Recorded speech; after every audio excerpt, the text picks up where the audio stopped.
my affection. Oke guys, sekarang kita sudah selesai. Tadi kita sudah bahas tentang Roh Kudus. Sekarang kita masuk pada sesi tanya jawab. Jadi siapa yang punya pertanyaan ataupun pengalaman bisa sampaikan kepada kita. Oke, mari kita diskusi. Jadi apakah selama ini kalian sudah merasakan dari gua ya, jadi gua pernah dengar dari teman-teman gua bahwa Roh Kudus itu turut bekerja dalam kehidupan orang percaya. Nah, dalam hal ini gua ngerasa ada yang aneh dalam diri gua bahwa Roh Kudus itu nggak ada dalam kehidupan orang percaya, karena gua nggak mengalami hal itu. Lalu apakah Roh Kudus itu benar-benar ada atau enggak gitu? Oke, jadi guys, ini pertanyaan yang lumayan berat. Rasanya harus cukup satu pertanyaan saya, tapi kita fokuskan di sini karena ini hal penting juga. Jadi mengenai bagaimana merasakan Roh Kudus itu seperti apa? Paling pertama kita harus tahu bahwa Roh Kudus itu adalah seorang pribadi ya. Dia adalah Allah Tritunggal. Dia adalah pribadi ketiga dari Allah. Dia adalah Roh Kudus. Nah, Roh Kudus itu sebenarnya apa? Dia itu bekerja untuk menolong kita. Seperti yang disampaikan di firman Tuhan tadi yang kita sudah sharingkan, itu Roh Kudus ini adalah penolong bagi kita. Jadi pertama dulu harus kita ingat ya, Roh Kudus itu adalah untuk menolong kita, yang membimbing kita biar kita tidak belok-belok. Nah, pertanyaannya sekarang adalah bagaimana merasakannya, ya kan, yang ditanyakan oleh Kak Okta. Nah, jadi yang pertama adalah kita harus tahu bahwa iman itu setiap orang punya iman yang beda-beda. Jadi ada orang yang sudah sangat beriman, ada juga yang baru-baru beriman. Baru-baru beriman rasanya sangat tidak masuk akal kalau tiba-tiba dia bisa merasakan ya dengan begitu jelas tentang Roh Kudus ini. Setelah kita mengetahui hal itu, kita tahu bahwa Roh Kudus itu adalah pribadi Allah.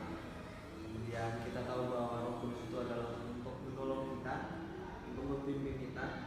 Segala sesuatu yang telah diajarkan oleh Yesus Kristus diingatkan kembali oleh Roh Kudus. Nah,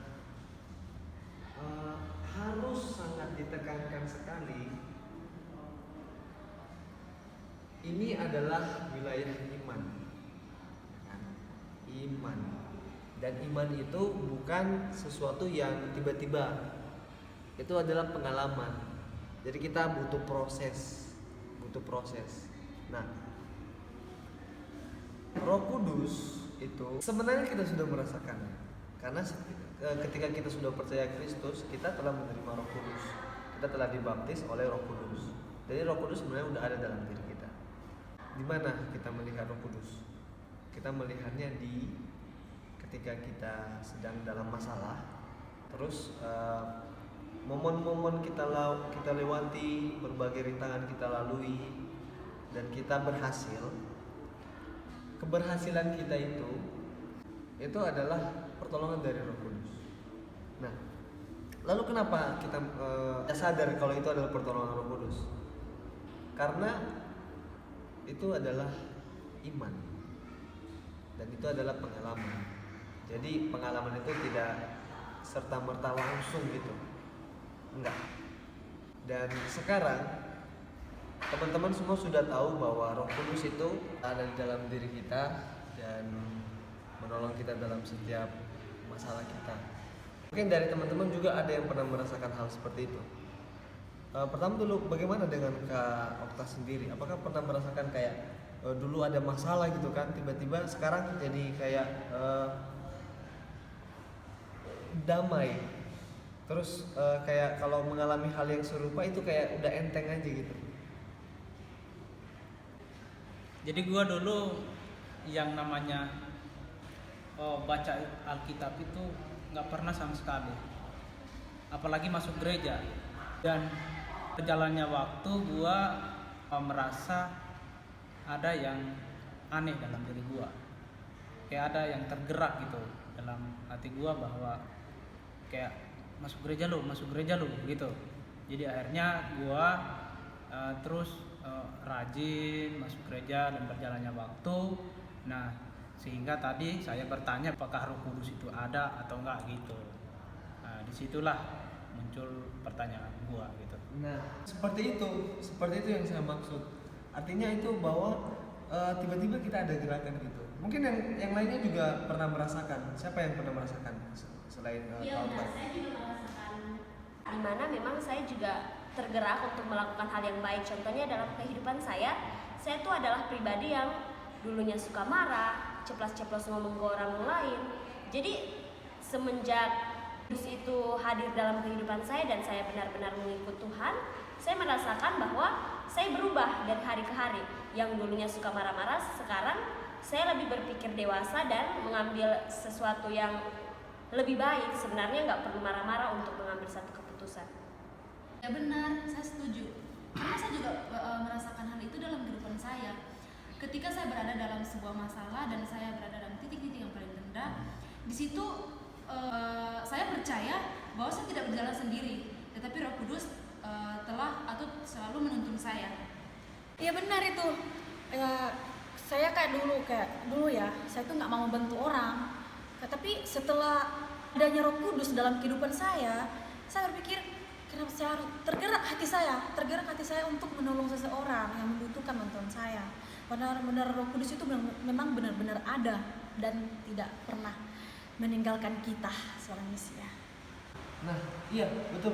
Seperti yang dialami Kak Adel, seperti yang dialami Kak Segi, seperti yang dialami Kak Dian. Sebenarnya Roh Kudus itu ada dalam kehidupan kita. Dulu saya itu adalah seorang yang tidak ada niat sama sekali untuk ikut turut melayani di dalam gereja.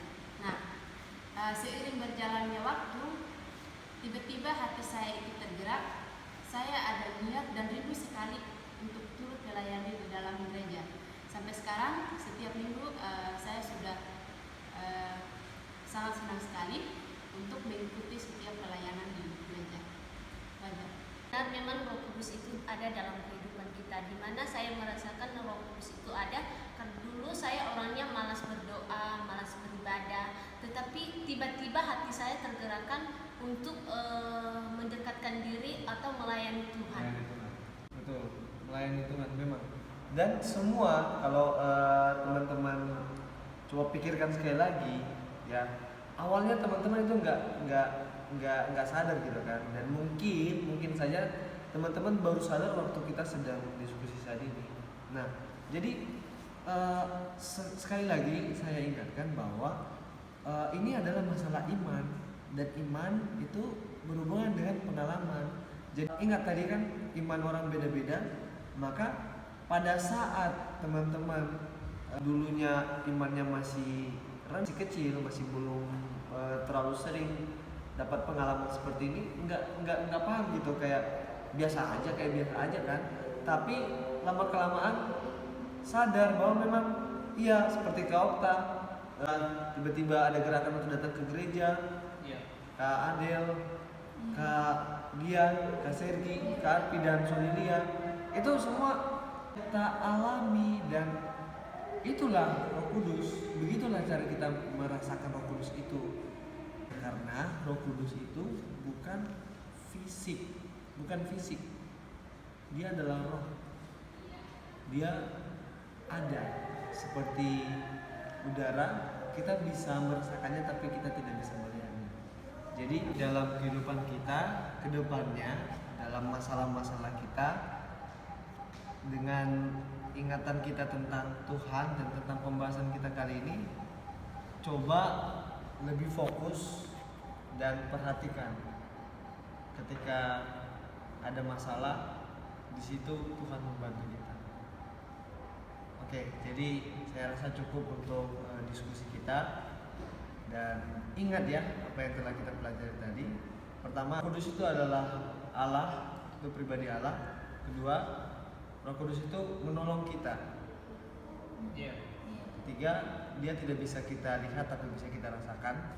Oleh sebab itu butuh pengalaman dan teruslah beriman saja.